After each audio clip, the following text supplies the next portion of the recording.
Hello everyone, welcome back to our channel. ఈ వీడియోలో మనము ఫేజ్ 2లో సీట్ వచ్చిన వాళ్ళు ఏం చేయాలి, సీట్ రాని వాళ్ళు ఏం చేయాలి, అలాగే ఫేజ్ 3 ప్రాసెస్ ఏ విధంగా ఉంటుంది అనే డీటెయిల్స్ వివరంగా ఎక్స్ప్లెయిన్ చేస్తాను. ఎందుకంటే చాలా మంది స్టూడెంట్స్కి వీటి మీద డౌట్స్ ఉన్నాయి. మాక్సిమం ఈ వీడియో చూస్తే మీ డౌట్స్ అన్ని క్లారిఫై అవుతాయి. స్టూడెంట్స్ ఎలాంటి డౌట్ ఉన్నా మీరు కామెంట్ సెక్షన్లో తెలియజేయండి. I try to answer every message. So మనము ఫేజ్ 3 డేట్స్ అయితే చూద్దాం. సో ఇక్కడ మీరు మెయిన్గా చూసినట్టయితే స్టూడెంట్స్, ఫేజ్ 3 రిజిస్ట్రేషన్ ఈ రోజు నుంచి ఓపెన్ అవుతుంది.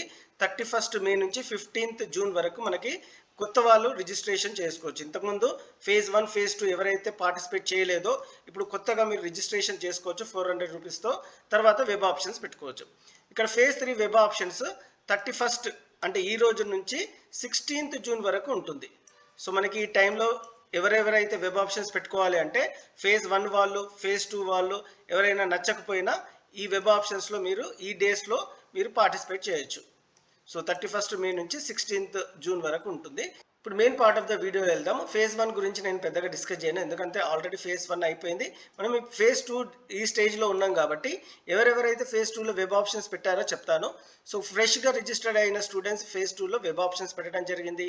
అలాగే ఫేజ్ 1లో సీట్ రాని స్టూడెంట్స్ కూడా ఈ ఫేజ్ 2లో వెబ్ ఆప్షన్స్ పెట్టడం జరిగింది. ఫేజ్ 1లో సీట్ వచ్చి సెల్ఫ్ రిపోర్టింగ్ చేశారు, కానీ బెటర్ ఆప్షన్ కోసం ఫేజ్ 2లో వెబ్ ఆప్షన్స్ పెట్టిన స్టూడెంట్స్ ఉన్నారు. సో ఈ 3 టైప్స్ ఆఫ్ స్టూడెంట్స్ మనకి ఫేజ్ 2లో వెబ్ ఆప్షన్స్ పెట్టడం జరిగింది. సో వెబ్ ఆప్షన్స్ తర్వాత నిన్న రిజల్ట్స్ అయితే డిక్లేర్ చేయడం జరిగింది 30th మే. సో ఇక్కడ మనకి చాలా మంది స్టూడెంట్స్కి సీట్ వచ్చింది, కొంతమందికి సీట్ రాలేదు. సో ఈ సీట్ వచ్చిన వాళ్ళు కూడా కొంతమంది ఆ కాలేజ్ నచ్చిన వాళ్ళు ఉన్నారు, నచ్చని వాళ్ళు కూడా ఉన్నారు. సో నచ్చిన వాళ్ళు ఏం చేయాలి, మీరు సెల్ఫ్ రిపోర్టింగ్ చేయండి, మీ సీట్ సెక్యూర్గా అవుతుంది. ఎలా సెల్ఫ్ రిపోర్టింగ్ చేయాలనే వీడియో ఆల్రెడీ నేను మార్నింగ్ అయితే అప్లోడ్ చేశాను స్టూడెంట్స్. ఒకవేళ మీరు చూడనట్టయితే చూడండి. సో మళ్ళీ చెప్తాను, మీకు సీట్ నచ్చితే సెల్ఫ్ రిపోర్టింగ్ చేయండి, మీ సీట్ సెక్యూర్ అవుతుంది. ఒకవేళ మీకు సీట్ నచ్చకపోతే అంటే ఆ కాలేజ్లో ఆ బ్రాంచ్ కానీ కాలేజ్ కానీ నచ్చకపోతే సెకండ్ ఫేజ్లో వచ్చిన కాలేజ్, మీరు ఏం చేయాలి అంటే సెల్ఫ్ రిపోర్టింగ్ చేయండి, సీట్ సెక్యూర్ అవుతుంది. థర్డ్ ఫేజ్ వెబ్ ఆప్షన్స్లో పార్టిసిపేట్ చేయండి. సో మళ్ళీ చెప్తాను, అదేంటి సార్ నాకు నచ్చలేదు కదా మళ్ళీ సెల్ఫ్ రిపోర్ట్ ఎందుకు చేయాలి అంటే మెయిన్గా మీకు సీట్ సెక్యూర్ అవుతుంది.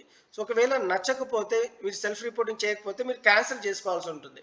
క్యాన్సిల్ 400 రూపీస్ కట్టాల్సి ఉంటుంది స్టూడెంట్స్. సో ఒకవేళ క్యాన్సిల్ చేసుకొని థర్డ్ ఫేజ్లో సీట్ రాకపోతే మీరు ఇబ్బందిలో పడతారు కాబట్టి ఆల్రెడీ వచ్చిన సీట్ మీకు సెక్యూర్గా ఉంటుంది కాబట్టి సో నా సజెషన్ ఏంటి అంటే సెల్ఫ్ రిపోర్టింగ్ చేయండి, సీట్ సెక్యూర్గా ఉంటుంది. థర్డ్ ఫేజ్ వెబ్ ఆప్షన్స్ పెట్టుకోండి. ఒకవేళ మీకు బెటర్ కాలేజ్లో థర్డ్ ఫేజ్లో వస్తే సో దానికి సెల్ఫ్ రిపోర్టింగ్ చేయొచ్చు. So this is about the students who got seat in second phase.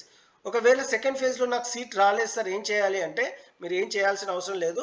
So phase 3లో web options పెట్టుకోవాలి. ఏ రోజు నుంచి అంటే ఈ రోజు నుంచి 31st నుంచి మనకి 16th జూన్ వరకు టైం ఉంది. సో ఒకసారి ఇక్కడ మనం ఫేజ్ 3 డేట్స్ ఆల్రెడీ డిస్కస్ చేసాం కదా.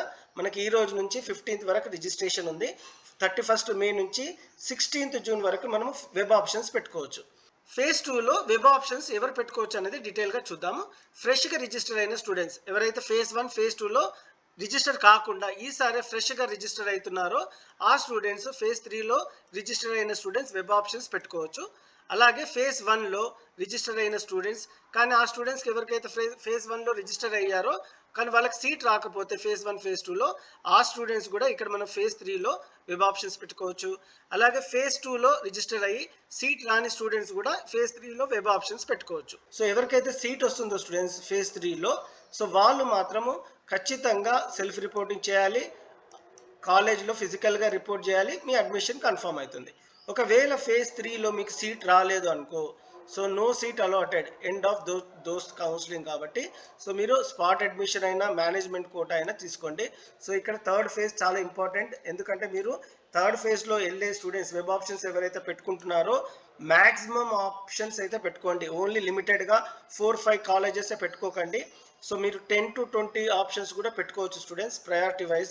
సో ఆ ప్రయారిటీ వైజ్లో ఏదో ఒక కాలేజ్లో మీకు సీట్ వస్తుంది కాబట్టి సీట్ సెక్యూర్ అవుతుంది కాబట్టి మీకు ఫేజ్ 3లో ఎలాంటి ప్రాబ్లం ఉండదు. ఒకవేళ సీట్ రాకపోతే మీరు డేంజర్ జోన్లో పడతారు.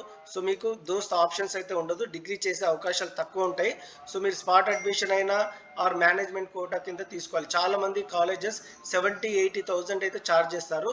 20-30,000లో వెళ్ళేదాన్ని మనము ఇంత కాంప్లికేటెడ్ చేసుకోవద్దనే ఉద్దేశంతో ముందుగానే మీకు చెప్తున్నాను, ఎక్కువ కాలేజెస్ ఆప్ట్ చేసుకోండి. ఎవరికైతే సీట్ రాలేదు ఫేజ్ 2లో ఎక్కువ కాలేజ్ ఆప్ట్ చేసుకోండి. ఫేజ్ 2లో ఎవరికైతే సీట్ వచ్చిందో మీరు ఖచ్చితంగా మీరు సెల్ఫ్ రిపోర్టింగ్ చేసి వెబ్ ఆప్షన్స్ పెట్టుకోండి. This is about the video. ఈ వీడియో ద్వారా మీకు డౌట్స్ అయితే క్లారిఫై అయ్యాయని అనుకుంటున్నాను. ఇంకా మీకు ఏమైనా డౌట్స్ ఉంటే కామెంట్ సెక్షన్లో తెలియజేయండి. డెఫినెట్గా మీకు రెస్పాండ్ అవుతాను. ఒకవేళ మీరు మన ఛానల్ని ఫస్ట్ టైం చూసినట్టయితే please do subscribe, like, hype, share with your friends. Thank you.